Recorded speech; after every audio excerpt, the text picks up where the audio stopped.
পিএসসির non cadre junior instructor পদের ফলাফল স্থগিত। এটার একটা নিউজ হয়েছে jagonews24.com-এ। আপনারা দেখতে পাচ্ছেন যে আমি লিঙ্কটা অবশ্যই শেয়ার করে দেবো। তো নিউজটা আমি একটু পড়ে শোনাই। এটা গতকালকে প্রকাশিত হয়েছে 4 সেপ্টেম্বর 2024 তারিখে।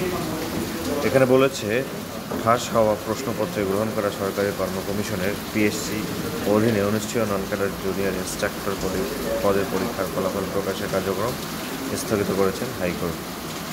একই সঙ্গে গত 18 মার্চ অনুষ্ঠিত পরীক্ষা কেন বাতিল করা হবে না তা জানতে চেয়ে রুল জারি করা হয়েছে। সঙ্গে সঙ্গে নতুন করে কেন পরীক্ষা গ্রহণ করা হবে না তা রুলে জানতে চাওয়া হয়েছে। আদেশের বিষয়টি জাগো নিউজকে নিশ্চিত করেন অ্যাডভোকেট মিন্টু কুমার মণ্ডল ও মোহাম্মদ ফজলুল ইসলাম। এ সংক্রান্ত বিষয়ে দায়ের করা রিটের প্রাথমিক শুনানি নিয়ে মঙ্গলবার 3 সেপ্টেম্বর হাইকোর্টের বিচারপতি আশিস রঞ্জন দাস ও বিচারপতি ফাহমিদা কাদেরের সমন্বয়ে গঠিত বেঞ্চ এই আদেশ দেন। আদালতে রিটের পক্ষে শুনানি করেন অ্যাডভোকেট মিন্টু কুমার মণ্ডল, তাকে সহযোগিতা করেন মোহাম্মদ ফজলুল ইসলাম।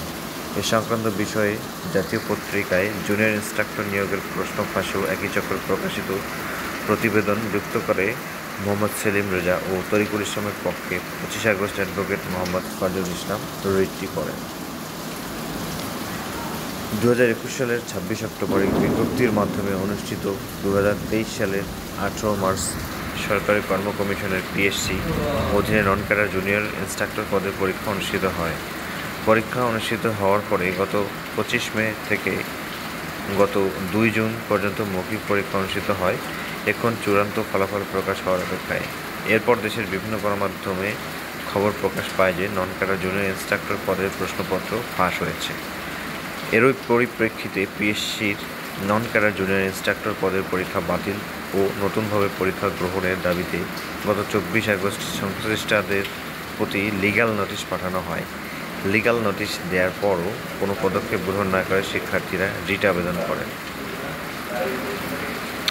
এই ছিল জুনিয়র ইন্সট্রাক্টরের সর্বশেষ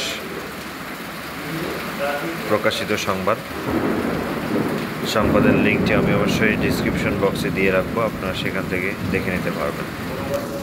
সো সবাইকে ধন্যবাদ জানিয়ে শেষ করছি। আসসালামু আলাইকুম।